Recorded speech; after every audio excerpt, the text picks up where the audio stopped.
Hello, everyone. I'm Patrick. I'm Tony. Welcome back to Cave of the Cross Apologetics, where we're figuring out if we can find truth in this culture of doubt. And we're going over Chapter 5 now of answering the question, are many New Testament documents forged? Yeah. And so Bart Ehrman has a number of critiques here of pretty much how the Bible can't be what we think it is because of certain characteristics of the authors, or the alleged authors, right. Yeah. The time and place of which everything took place, and then still looking through the lens of Walter Bauer and his hypothesis that we started, or that we really Talked looked about, at in the last chapter, right. in Chapter 4. So if you haven't been there yet, that was a good and fun chapter and something that needs to be responded to, because that tends to be because of the fame of Bart Ehrman. He's popularized the Bauer hypothesis, right. And so you kind of see a lot of that stuff out there in the ether, if you will, and a lot of people like Ehrman, so he'll be getting a lot of those talking points. And so we're addressing 5 claims in this chapter. We're probably only going to get to 2 of them today, and then they'll force you to come back. That's your teaser to get the other one. So you're like, oh, I really wanted 4. That's so right. Unfortunately, the next one. So here are the claims addressed. The first one is that the New Testament Gospels are not historically reliable and are comparable to the various other heretical Gospels because they were not actually written by Jesus' companions. Okay. Second, that the first disciples were illiterate and therefore could not have written the parts of the New Testament attributed to them. Well, that would make it hard if you can't write and you're saying, or I'm read this. Or whatever. Yeah. Right. The third one is that many of the New Testament books were not really written by the authors to whom they were ascribed, and despite the internal claims of the books themselves, instead, they were forged. Yes. All right. The fourth one is other forms of Christianity are represented in various other writings which have it as equally valid claim to Christianity as the 27 canonical New Testament books. So we talked about kind of the Gnostics out there and different groups and subgroups vying for kind of supremacy of the Christian name, the ability to call themselves fully Christian, and just the ones that we have won the day. And so, that's right. Right. The most powerful, right, took the cake. Right. Even though we don't quite see that in history, but okay. And our final one is that the proto-Orthodox, so before Orthodox version, used the canon as a weapon to impose their own branch of theology on all forms of Christianity, and eventually succeeded in about the 4th century by way of the powerful church of this period. So kind of getting into where we us Protestants kind of point to the Roman Catholic Church, not the full-on version that we have today, but definitely that's the ability for Rome as the nation-state to adopt Christianity, and good old Constantine comes into play there, and that's right. different councils and whatnot. So we'll look at those and see if we have to throw away our Bibles because they're all forged. That's right. Yeah. Unfortunately, I think mine has an autographed copy. So. Well, surely that one then wasn't forged. Right, exactly. So he begins this particular chapter by, talking about this issue of forgery and bringing the New Testament down, right? So they give us a kind of an imaginary story. Okay? Right. So they say, imagine 2,000 years from now, someone visiting a library containing some ancient writings. He happens to stumble upon an entire section of books from the first part of the 21st century, all bearing the name of Bart Ehrman. As he reads through the collection of Ehrman's writings, he comes across some quotes that seem to be in tension, right? So these quotes are, they're in tension. For instance, he reads a passage Ehrman wrote in 2009.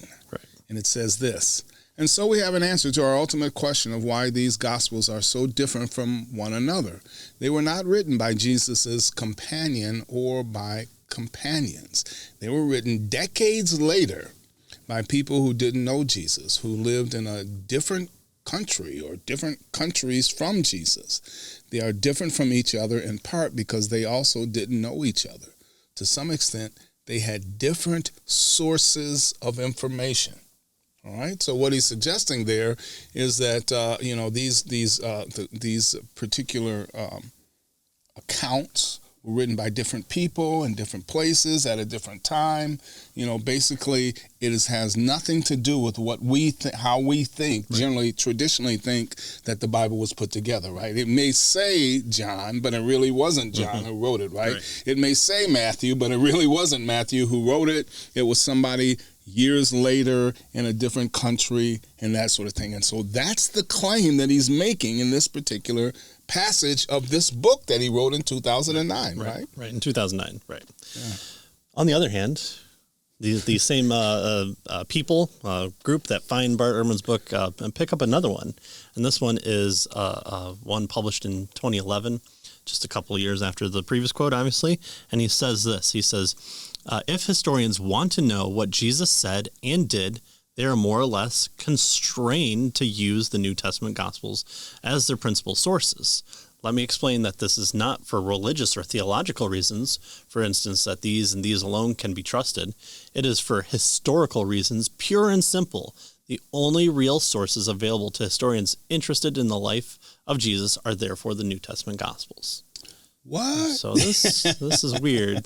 So the quote that you read says we can't trust these documents because they barely even know who Jesus is. They definitely didn't walk with him. They didn't talk with him. Yeah. These are people out in the world away from point A, point J of Jesus. By both time and geography. Right. Yeah. But then a couple years later, he writes a book that says essentially, if you want to know about the historical Jesus, not this a imaginary theology, version, not religious, but a historical, right? The historical account of Jesus, right? You're constrained by the gospel narratives because they're the clearest, best picture of who this historical Jesus is. And mind you, Bart Ehrman has rallied against the Jesus mysticism, the belief that Jesus is this fictitious person or a collection of different dying messiahs or what have you. He believes that Jesus is a real person who lived at the time that we kind of come to know and love. Right. And so he's saying, go to the sources. Right. And the sources are the New Testament, right? The New Testament Gospels. And that's where we'll find out who the historic Jesus is. Right. So, so we got this fictitious man of the future, right? 2,000 years later. And what should the man of the future conclude from these two different statements, right? From Ehrman, right? Well, he could conclude several things. Mm-hmm. He could imagine the author changed his position along the way. Or he could presume that the author's position developed in a way that was not contradictory to its initial position. Tries to find a link to say one and then the other. Yeah. Or he could assume he had he hadn't fully grasped what Ehrman was all about, what his position is. So maybe he kind of misunderstood what Ehrman was trying to say here, right? Or perhaps due to historical and cultural differences, from the author, or failure to integrate correctly all of his statements, he kind of didn't get what he was trying to. I don't even know what those words mean. Or, the reader could simply assume one of the books was forged. Mm-hmm. One of them wasn't written by Ehrman. At least one. Yeah.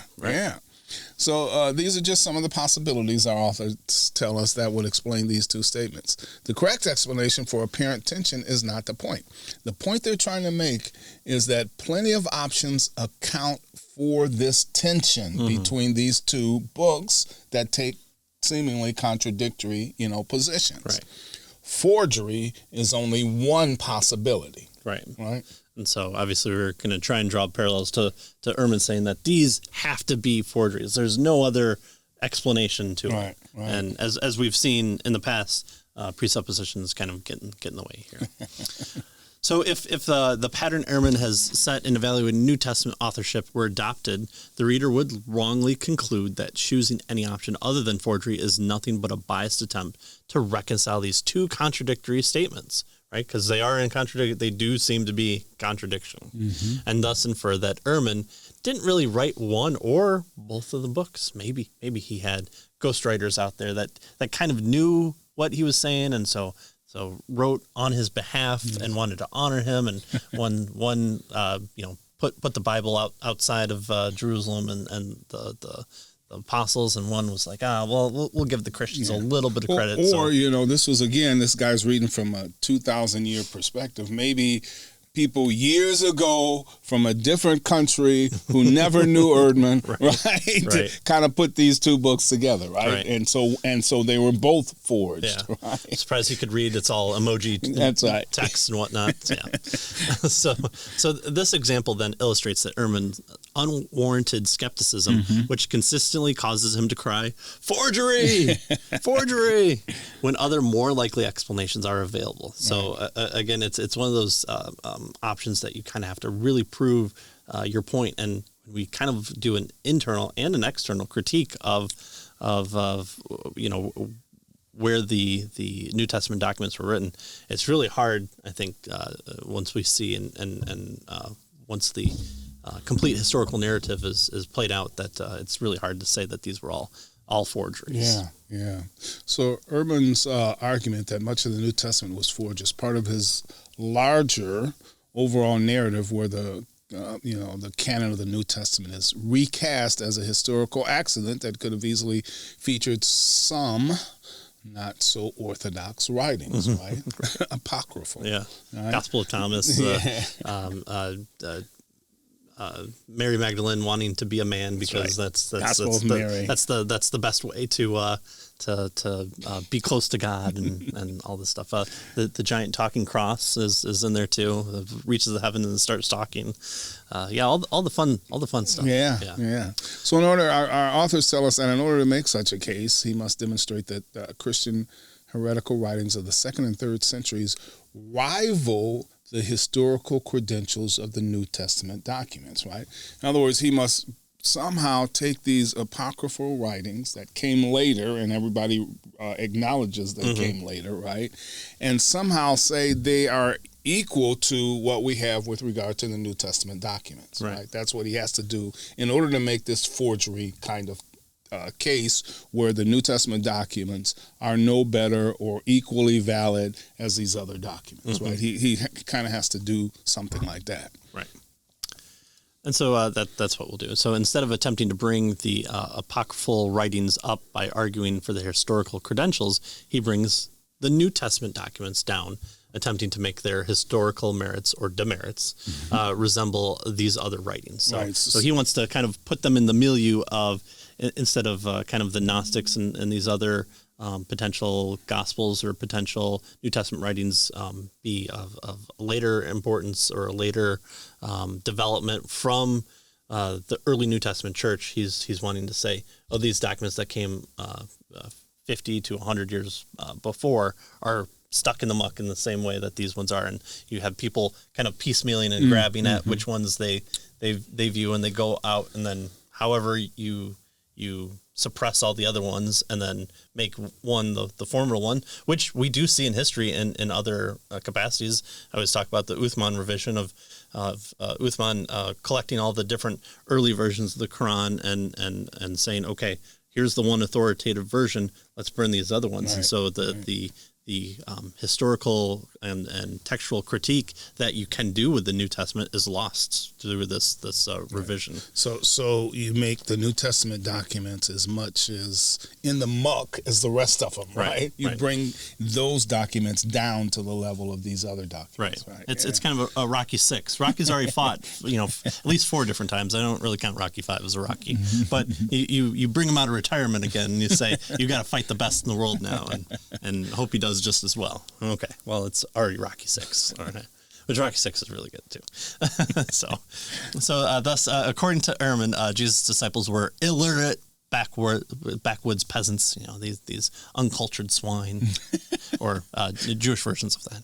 The New Testament writings were not written by Jesus' disciples or their associates. Much of the New Testament was forged, and even if the New Testament were based on eyewitness testimony, it can't be trusted because even eyewitnesses are biased. All eyewitnesses are, but especially these people that have a stake in it, that believed maybe that Jesus rose from the dead in some capacity and are church leaders at the time. Yeah, so notice the rampant skepticism, right? Sure. I mean, this could not be, real, right? It seems like anything that's current Orthodox, it's just, it's the opposite. Right, exactly, yeah.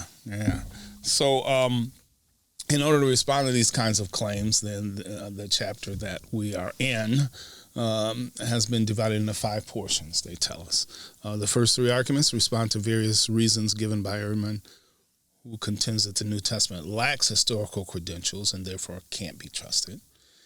And then the next is a survey of 2nd and 3rd century and even later writings that Ehrman presents as virtually indistinguishable from the New Testament documents that they provide these. So this will be kind of an interesting. We get a peek here into some of these apocryphal writings, right? Sure. They're going to parade them for us so that we can kind of look at them and say, okay, is this equal to the New Testament writings, right? So what they're going to do then, they're going to show that the evidence that these later works do not contain anything close to the historical merits of the books of the New Testament, right? So that's what they're attempting to do when they do this second part, right? Yeah, and again, put yourself in the shoes of the early church. Isn't it, 4 Gospels are good? Why not more? If they're out there, wouldn't you want more? Wouldn't you want more stories? Wouldn't you want more guiding literature? The more the better. Yeah. Wouldn't you?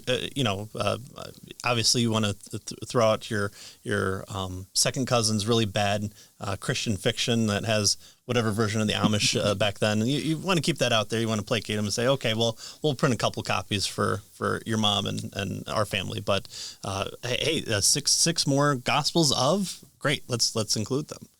Why didn't they do that? Yeah. So yeah. There we go. So dealing with the final response into claim number 5, that the canon turns out to be an expression of first century belief that God has spoken through Jesus Christ as a fulfillment of Old Testament promises of the Messiah. That's what they're attempting to show with Ehrman's kind of a proto-orthodox. The canon was this weapon that was used to divide. Yeah. Well, I'll give you this. It was used to divide, for sure. Yes. It did divide, Right. whether they intended it or not, right? Yeah. And so we have these basic responses that they want us to see in this particular chapter, right? They're going to say that they're going to show that instead of what Ehrman suggests, that the New Testament lacks historical credentials, and it can't be trusted, that in fact it has historical credentials and it can be trusted, right? And instead of saying that these other apocryphal writings are at the same standard and equivalent to the New Testament, they're going to show that they're way different and totally unequivalent to what the New Testament has, right? And then finally, instead of, the canon turns out to be an expression of what other people thought, what these later people thought. No, actually, it is about Jesus Christ and the fulfillment of the Old Testament Messiah. So that's where we're headed, right? And so the first claim then is this. They suggest this. The New Testament Gospels are not historically reliable and are comparable to the various other heretical Gospels because they were not actually written by Jesus's companions. Right. So kind of the orthodox belief of Christianity is one of the ways that we can accept something as part of the canon is that it was written by an apostle or someone that knew an apostle. So you can sneak Mark in that way because he was a follower of both Paul and then took the words of Peter. Yeah. At least historically within the church, this is the belief. Right. Ehrman is going to try and get around that a little bit and set at the foot of Peter, and then Fred did it. Actually. yeah. It's a different Mark, Mark. And then the John of that time is not really the John that you're thinking of. It's a different John. So how's the argument go in this one? So are they real or are they counterfeit? That's the question here for claim 1. So much of Ehrman's skepticism towards the New Testament Gospels is bound up in the distrust of the Gospel authors themselves. He argues that the tradition concerning their authorship arose in order to assure readers that they were written by eyewitnesses and associates of eyewitnesses. So kind of like, here's my version of the Gospel of, no one knows me, so who else can I do? Peter. There we go. Everyone knows Peter. Right. So let's make something up and then put Peter's name on it and say, that's what we should be following, that because Peter wrote it. And so that's why we have a Gospel of Peter. Oh, well, we don't have a Gospel of Peter. Yeah, we really don't. Okay. Yeah. We'll get to that one. So he argues that the tradition concerning their authorship arose in order to assure readers that they were written by eyewitnesses, associates of the eyewitnesses. He then goes on to argue that even if the Gospels were based on eyewitness testimony, he's doing us a favor and granting us that ability. Due to their bias, the reality is that eyewitnesses cannot be trusted to give historically accurate accounts. Wow. And, I tend to give Ehrman a lot of credit because he deserves a lot of credit. But this seems to be you can't have your cake and eat it too. This is these weren't even written by the eyewitnesses. But if they were, you can't trust you can't trust them because they were too biased. Well, okay, which is the historical argument here? Or are you just gonna make well, if they were written by aliens who saw Jesus resurrected, then their bird's eye view perspective doesn't get them. They don't understand the historical context. I mean, how many variations of his argument is he going to do? Stick with the one that you subscribe to, the historical, whichever version account. Either these weren't written by eyewitnesses or associates, or they're too biased. Which one are you going to pick? Right. Yeah. And so he wants them both, right? Right. Yeah. So our authors point out that his arguments have several problems, right? First, he fails to explain why, if the church wanted to use early church figures to gain widespread acceptance for these documents, they chose Matthew, right, the tax collector, Mark, who left Paul and Barnabas in the middle of the in Acts in the middle of split the dream team. Yeah, he split the dream team. Yeah, so he left them in this middle of while they were evangelizing across the world, and then later, you're right, he caused them to get into this huge argument. So of course that's the guy we want, right, to add credibility. And then Luke, I mean, he wasn't even one of the. He wasn't a Jew. He wasn't even a Jew, and he wasn't one of the apostles, right? Man. So, these three rather obscure figures in the early Christianity, why in the world would they choose these folks if they're trying to, build up these documents as being authentic because they were written by, these folks who knew Jesus, walked with Jesus, were his apostles, and that sort of thing, right? In other words, if all the early church did was assign names to the gospel documents in order to invest them with greater authority, it seems that they would have chosen authors who occupied more significant roles among Jesus's inner circle. Yeah. Right? Gospel of Thomas. Yeah. Just saying. If you're going to get the guy who doubted and had to change of heart. Or, right. Why write Mark's name on it and not Peter's? Yeah. Unless there was already an assumption of who was doing what and how documents of the time back then were signed and written, and just the historical explanations are there. If you want to be skeptical, that's there, but you're having to prove your case, and Ehrman's going to try and do that, but our authors are going to counterclaim it. Right. So that was the first claim. They're not famous enough. That's the first claim. Yeah, that's the first problem that we have, right? With this, they're not even. Some of them are not even famous at all, right? At least, in terms of what we read in the New Testament, right? Yeah. And so why use these folks? Second, it is wrong to suppose that a person with a vested interest is necessarily an unreliable witness. So, you're a bank teller at a bank, it gets robbed, you're handing over the cash, and the guy beats feet out of there, and the cops come up to you and go, were you here at the time that the robber happens? Yeah. Yes, I was. And he stuck a gun in my face. I can tell you exactly where he was, how tall he was, what gun he used. I saw some of the serial numbers from it. And when he was flipping open his wallet to pretend that he was giving me a bank slip, I saw part of his ID. And so I think I can give you a good assessment. Hold on, sir. You were way too close to the scene. You cannot give me an accurate description. Right, you are too biased. You want revenge. You want to keep your job, so the bank stays open.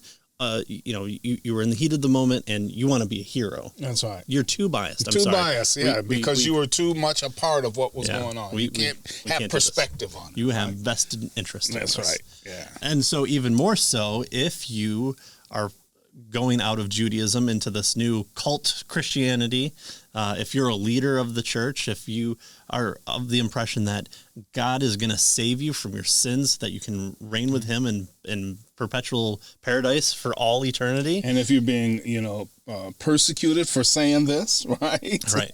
Although that might work the other way. And so Greek and Roman, too biased, right? Right. So Greek and Roman historians believed ideal eyewitnesses were participants in an event who were able to draw on their experience to interpret its significance rather than dispassionate observers. And so, there are a number of podcasts out there that try and do this version. So you have a certain historical podcast that attempts to say, "Oh, what if I'm like a Martian and I'm coming in and I'm viewing this?" Well, that's good to try and get a dispassionate view, because you can become too passionate. Right. If you're talking about the start of World War II and you had a family member die at Pearl Harbor, you might have an offset view of, well, maybe that was the best course of action for the Japanese to take. And so you might not be able to have a dispassionate view to assess that question. Right. But to say that... But eyewitnesses they're not giving usually an assessment. They're just telling what they saw. Right. Right. And so, now can you be biased about what you've seen? I guess you can, right? But, generally speaking, who else would we talk with? Right. And so you might lose some of that historical, or that cultural or why was he saying that? And so I'm going to tell you, well, I said, you are the Christ, and then I denied Jesus his ability to carry out that function. He told me, get behind me, Satan. Well, okay, let me go into an explanation why he said that. So I'm going to provide you a very negative aspect to me to show exactly why he's responding. And so I'm going to do that. So there's so make yourself look dumb. Yeah. Right.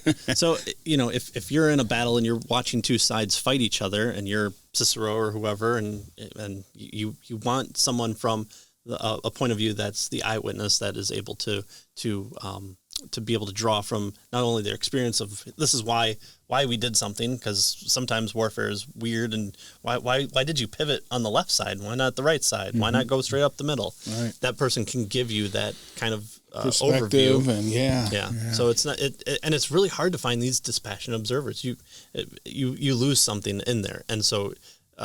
If you're going to say that these men are from a cultural viewpoint of Greek and Roman historians, if they've been trained in the same way that scribes and scholars attempt to take records, then this comes about this way. So Ehrman is correct to argue that eyewitnesses don't always necessarily get things completely right. Right? We always use the example of a car crash or something happening really quickly. Oh, it was a green car. Oh, it was a red car. He was wearing a red jacket. He was wearing a red hat, not a red jacket. Come on now. But if the Gospels are based on eyewitness testimony, it seems sensible to assume that eyewitnesses were passionate about making sure the events surrounding the life of Jesus were reported accurately. So I can tell you what it was like for my firstborn to be born. I was really passionate about it, but I wanted to be accurate because I want to tell you how interesting that was. To me, you might not find it interesting, but I find it super interesting. And your bank teller illustration, right? Clearly the bank teller can be passionate but still accurate, right? Because he wants to make sure that this gets told right, so this guy is put away. Yeah, it doesn't happen again. Doesn't come back. Yeah, I can take him out and put him in jail so he doesn't come back and take me out as a eyewitness to his mob crime or whatever the normal story goes. Right. And so finally, Ehrman fails to grapple with the important contributions in recent scholarship, right, which significantly challenged the belief that the Gospels were not based on eyewitness testimony. So what they do in this section, in terms of answering this with this final point, is they kind of excerpt some of Richard Bauckham's book, Jesus and the Eyewitnesses. Yeah, a really good book. Yeah. And in particular, Bauckham here has set forth substantial evidence that the canonical Gospels are based on eyewitness testimony and thus can be trusted. Right? That's what Bauckham tries to show. Right? So first, Bauckham shows that in ancient Mediterranean times, historians relied as much as they could on eyewitness testimony. The opening 4 verses of Luke, right, matched established language used by historians of the day, and it shows that the care taken in the composition of the Gospels. Right.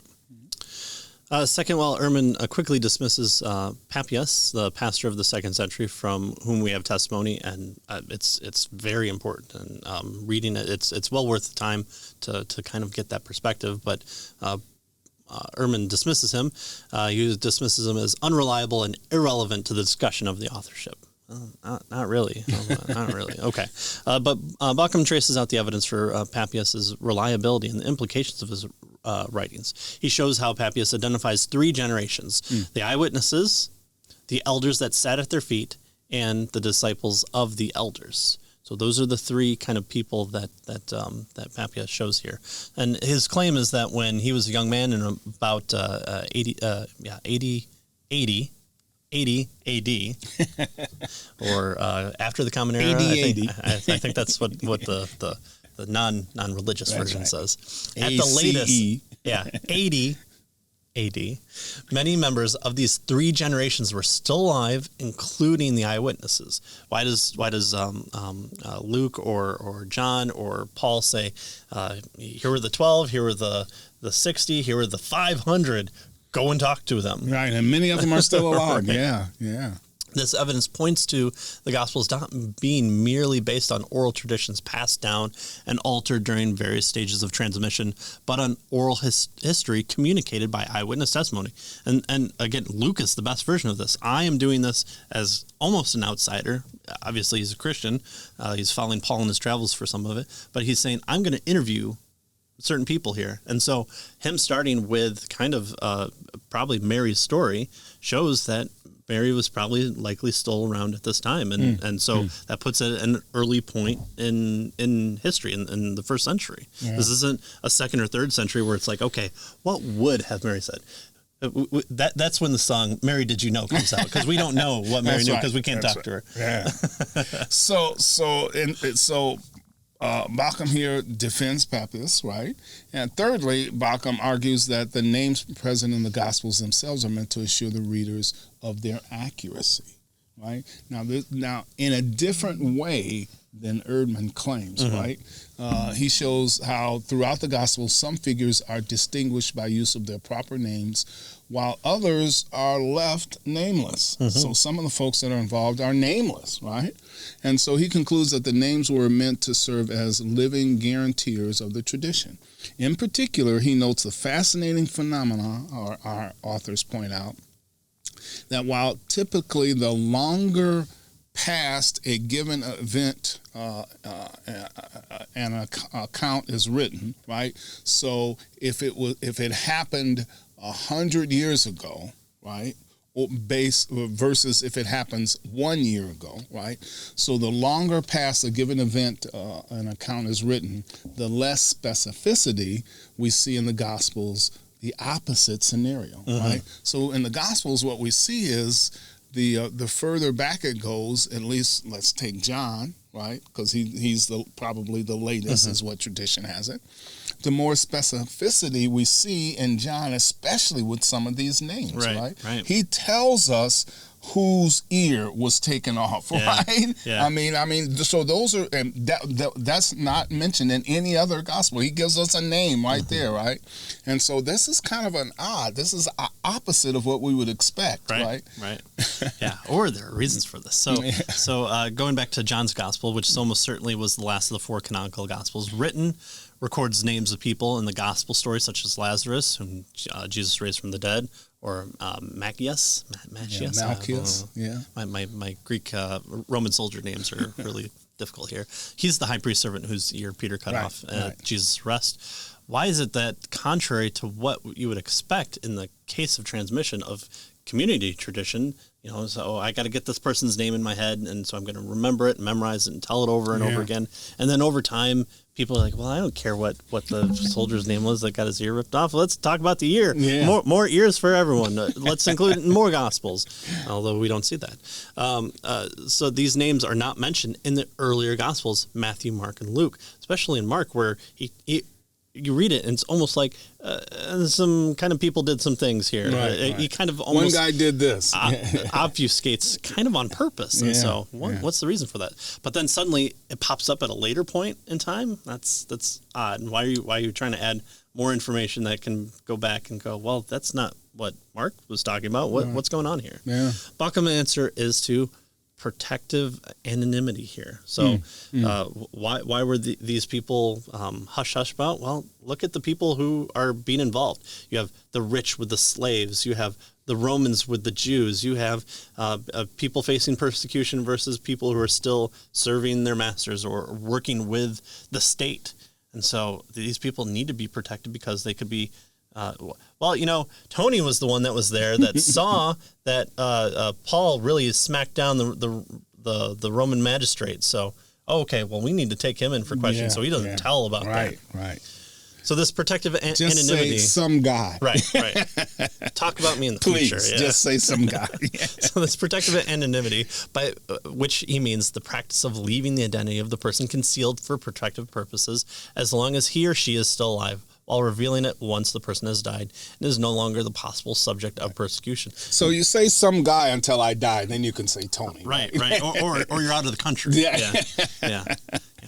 Yeah, so this is the idea of protective anonymity, right? You don't give up the name, it seems anyway, is what we see here, until after the person is out of harm's way, right? After they've died and passed on and that sort of thing. And now you can say who the person was. So this is kind of an interesting thing here. Fourth, in response to those who claim primitive societies cannot distinguish between myth and history, right? I mean, because they're primitive. Right. Baucham surveys work in the field of oral traditions in primitive African cultures.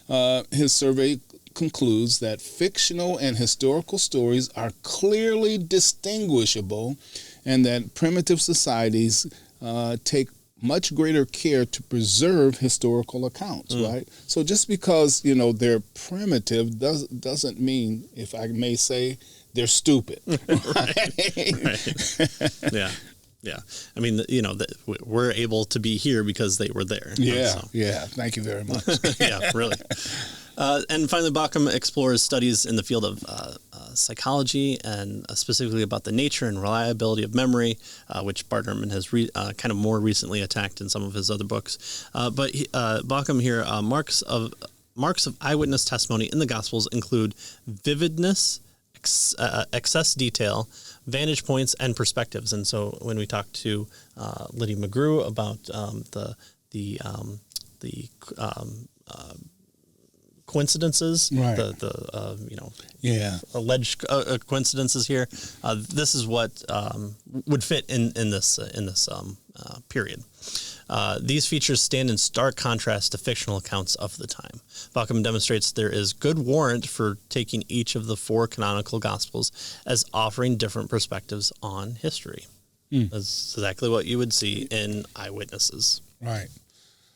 So, other than by quick dismissal, Papias, Ehrman never engages or even footnotes these types of arguments made by scholars concerning the eyewitness testimony of the Gospels in any of his popular works, right? This lack of engagement, our authors tell us, with opposing views in Ehrman's works can result in a kind of academic bullying. Right? Lay readers are backed into a corner with nowhere to turn because, according to Ehrman, all good scholarship agrees with him. Right? However, this, Jesus and the Eyewitnesses by Baucham is just one example among many that prove Ehrman is not giving the complete picture of what some of the best contemporary scholarship, not necessarily evangelical, is saying or has to say on these particular issues, right? Right. And so again, this is a criticism of Ehrman that we saw earlier, right? That he's not engaging in the folks that are scholars who disagree with him, or at least he's not engaging very deeply, right? Again, Baucham's work was written 3 or 4 years before Ehrman's book, right? And so it was available and it was out there, and one would, if you're doing a scholarly work, one would expect that you engage with folks who don't agree with you and show where they went wrong. Right, especially if you're going through and you're trying to kind of upend what has been established, or what we thought had been established beforehand. So you want to kind of interact with the best work out there, but unfortunately, because of how scholarship has gone, it seems to be more of a cast away everything and build up from a Descartesian viewpoint, and skepticism is the area of the day. Except don't be skeptical of your own theories and conclusions, as we see from mixed it's okay notes. to be skeptic about everybody else's stuff. Right. Yeah. Those people are wrong.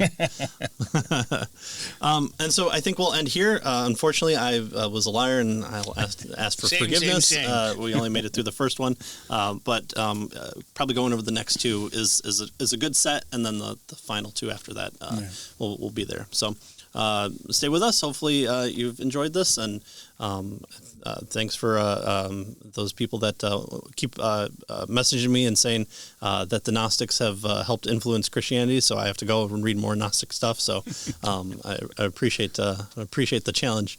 And so if you've enjoyed this, we're past 1,500 subscribers on YouTube. You don't always have to watch us, and so we appreciate even the audio downloads. And so just tell somebody about it. Like, share, subscribe, all those things that I'm supposed to tell you to do to let the algorithm do its thing, and you can help us out there as well. Right, the biggest thing is if you really liked it, give it a like, because that causes the algorithm of YouTube to spread this out to more people, right? Create more accounts and then just like it. You don't even have to go back to it, but just cycle through. It's very easy to switch accounts now.